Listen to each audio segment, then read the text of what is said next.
30 ദിവസം മുടി ഇടതൂർന്ന് വളരും കേട്ടോ. ഞാൻ ഈ പറയുന്ന കാര്യങ്ങൾ ശ്രദ്ധിച്ചു കഴിഞ്ഞാൽ. നീളമുള്ളതും ഇടതൂർന്നതുമായ മുടി എല്ലാവരുടെയും ആഗ്രഹമാണല്ലേ. സ്വാഭാവികമായി ഇങ്ങനെ മുടിയുള്ളവർ ഉണ്ടാകും അല്ലേ. എന്നാൽ അങ്ങനെ അല്ലാത്തവർക്കും മുടിയുടെ നീളവും ഉള്ളും വർദ്ധിപ്പിക്കാൻ ചില പൊടിക്കൈകൾ പ്രയോഗിക്കാം. കാരണം ദിവസേന ഏകദേശം 0.3 മുതൽ 0.5 മില്ലിമീറ്റർ വരെയാണ് മുടിയുടെ നീളം വർദ്ധിക്കാറുള്ളത്. ഇത് മാസത്തിൽ ഏകദേശം 1.5 സെൻറ്റിമീറ്റർ വരെ വളരും കേട്ടോ. അതുകൊണ്ട് തന്നെ മുടിക്ക് വളരാൻ നമ്മൾ സാഹചര്യം ഒരുക്കി കൊടുത്താൽ മാത്രം മതിയേ. ഇനി പറയുന്ന കാര്യങ്ങൾ ചിട്ടയോടെ 30 ദിവസം ചെയ്താൽ മുടിയുടെ നീളവും ഉള്ളും സ്വാഭാവികമായി വർദ്ധിപ്പിക്കാൻ വേണ്ടിയിട്ട് നമുക്ക് സാധിക്കും. അപ്പോൾ എല്ലാവർക്കും എൻ്റെ വീഡിയോയിലേക്ക് സ്വാഗതം. എൻ്റെ വീഡിയോസ് നിങ്ങൾക്ക് ഇഷ്ടപ്പെട്ട് കഴിഞ്ഞാൽ നമ്മുടെ ചാനൽ സബ്സ്ക്രൈബ് ചെയ്യാനും വീഡിയോസ് ലൈക്ക് ചെയ്യാനും ഷെയർ ചെയ്യാനും കമൻറ്റ് ചെയ്യാനും മറക്കരുത്. അപ്പോൾ ഞാൻ ഈ പറയുന്ന കാര്യങ്ങൾ സ്കിപ്പ് ചെയ്ത് തന്നെ കാണണേ. മുടി മുറിക്കുന്ന കത്രികയ്ക്കെന്താ മുടി നീട്ടുന്നയാളുടെ വീട്ടിൽ കാര്യമെന്ന് വിചാരിക്കേണ്ട കേട്ടോ. നമ്മുടെ മുടി നീട്ടൽ യജ്ഞത്തിൻ്റെ പ്രധാന പങ്കാളി ഈ ഒരു താരമാണ്.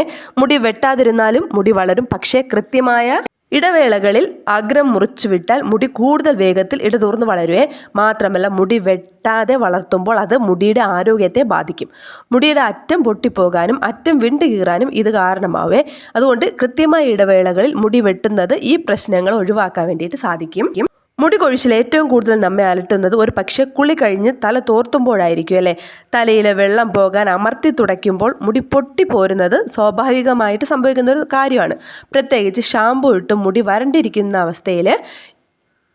അതുപോലെ തന്നെ ഷാമ്പു ഇട്ടതിന് ശേഷം ചീപ്പ് ഉപയോഗിച്ച് തല ചീകുക കൂടി ചെയ്ത് കഴിഞ്ഞാൽ കുശാലയല്ലേ.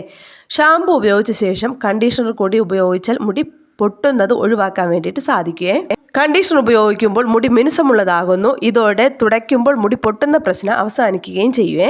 അടുത്ത കാര്യം എന്ന് പറയുന്നത് മുടി വേരുകൾക്ക് നേരിട്ട് കുറച്ച് പോഷകം നൽകാവേ. മുടി നന്നായി വളരണമെങ്കിൽ മുടി വേരുകൾക്ക് ആരോഗ്യം വേണം അല്ലേ. തീർച്ചയായും നമ്മുടെ ഭക്ഷണത്തിലൂടെ ലഭിക്കുന്ന പോഷകങ്ങൾ മുടി വേരുകളെയും ശക്തിപ്പെടുത്തും കേട്ടോ. പക്ഷെ അവ മാത്രം മുടി വേരുകൾക്ക് മതിയാകില്ല കേട്ടോ. പഴങ്ങൾ, തേൻ, പാല് തുടങ്ങിയവ നേരിട്ട് പുരട്ടുന്നത് മുടി വേരുകളെ ശക്തിപ്പെടുത്തും കേട്ടോ.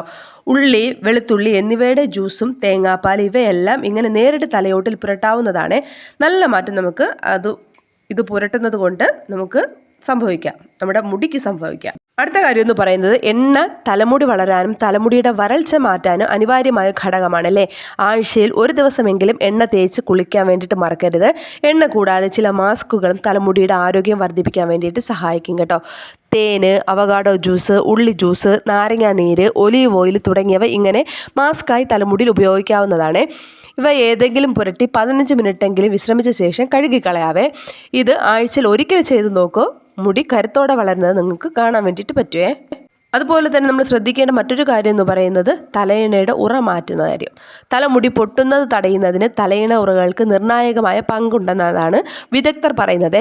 കോട്ടൺ തലയിണ ഉറകൾക്ക് പകരം മിനുസമുള്ള സിൽക്ക് തലയിണ ഉറകൾ ഉപയോഗിക്കാനാണ് അവർ നിർദ്ദേശിക്കുന്നത്. അതുകൂടാതെ തന്നെ തലമുടി ഉണക്കുന്നതിലും ഉണ്ട് കാര്യം കേട്ടോ.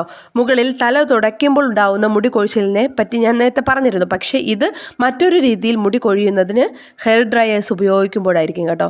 തലമുടി ഒരു പരിധി വരെ സ്വാഭാവികമായി തന്നെ ഉണങ്ങാൻ വേണ്ടിയിട്ട് അനുവദിക്കുക. ഹെയർ ഡ്രയേഴ്സ് ഉപയോഗിക്കുമ്പോൾ ചൂട് കാറ്റ് തലമുടി ഏൽപ്പിക്കാതിരിക്കാൻ വേണ്ടിയിട്ട് ശ്രദ്ധിക്കുക.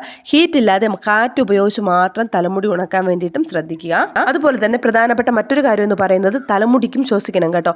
ഓക്സിജൻ ലഭിക്കാതെ വന്നാൽ നമുക്ക് ശ്വാസം മുട്ടുന്നത് പോലെ തന്നെ മുടി കെട്ടിവെച്ച് കഴിഞ്ഞാൽ തലമുടിക്കും സംഭവിക്കും കേട്ടോ. വായു കടക്കാത്ത വിധം കെട്ടിവച്ചാൽ തലമുടി വേഗത്തിൽ കൊഴിയാൻ അതിടയാക്കും. തലമുടിയെ സ്വതന്ത്രമായി വിടുക. ആവശ്യമുള്ളപ്പോൾ മാത്രം കെട്ടിവെക്കാൻ വേണ്ടിയിട്ട് ശ്രദ്ധിക്കുക. കെട്ടിവെക്കുമ്പോൾ തന്നെ അധികം മുറുക്കാതെ അല്പം അയച്ചിട്ട് വേണം കെട്ടിവെക്കാൻ വേണ്ടിയിട്ട്. നനവോട് കൂടി മുടി കെട്ടിവെക്കാൻ വേണ്ടിയിട്ട് മറക്കരുത്. അങ്ങനെ കെട്ടിവെച്ച് കഴിഞ്ഞാൽ പലപ്പോഴും ഫംഗൽ ഇൻഫെക്ഷൻ ഉണ്ടാകാൻ വേണ്ടിയിട്ട് ചാൻസ് ഉണ്ട്. തലമുടിക്കുള്ള ഭക്ഷണം തേനായാലും പാലായാലും മറ്റും തലയുടെ മുകളിൽ പുരട്ടുന്നത്, അതായത് മുടിയിൽ പുരട്ടുന്നത് നല്ലതാണ് കേട്ടോ. ഇതോടൊപ്പം നാം കഴിക്കുന്ന ഭക്ഷണവും തലമുടിയുടെ ആരോഗ്യത്തിന് പ്രധാനമാണ്. ബയോട്ടിൻ, വൈറ്റമിൻ എന്നിവ അടങ്ങിയ ഭക്ഷണങ്ങൾ തലമുടിക്ക് അനിവാര്യമായതാണ്. പാല്, മുട്ട, പനീർ, മത്സ്യങ്ങൾ എന്നിവയെല്ലാം ബയോട്ടിൻ ധാരാളം അടങ്ങിയിട്ടുണ്ട്. കോളിഫ്ലവർ, അവകാഡോ തുടങ്ങിയവയിലും തലമുടിക്ക് ഗുണം ചെയ്യുന്ന ഐറ്റംസ് ഉണ്ട്. അതുപോലെ തന്നെ പ്രധാനപ്പെട്ട മറ്റൊന്ന് പറയുന്നത് തലമുടി എന്നും കഴുകേണ്ടതില്ല കേട്ടോ. ദിവസം കുളിക്കുക എന്നത് മലയാളിയുടെ ഒഴിവാക്കാനാവാത്ത ശീലമാണ്. എന്നാൽ ഈ ശീലം ആരോഗ്യമുള്ള മുടി ഇഷ്ടപ്പെടുന്നവരാണെങ്കിൽ അത്ര ഗുണം ചെയ്യില്ല കേട്ടോ. എല്ലാ ദിവസവും തലമുടി കഴുകുന്നത് മുടി വരളുന്നതിന് കാരണമാകും കേട്ടോ. അപ്പോൾ നമുക്ക് പുതിയൊരു ഹെയർ കെയർ ടിപ്പായിട്ട് കാണാം. അതുവരേക്കും ബൈ ബൈ.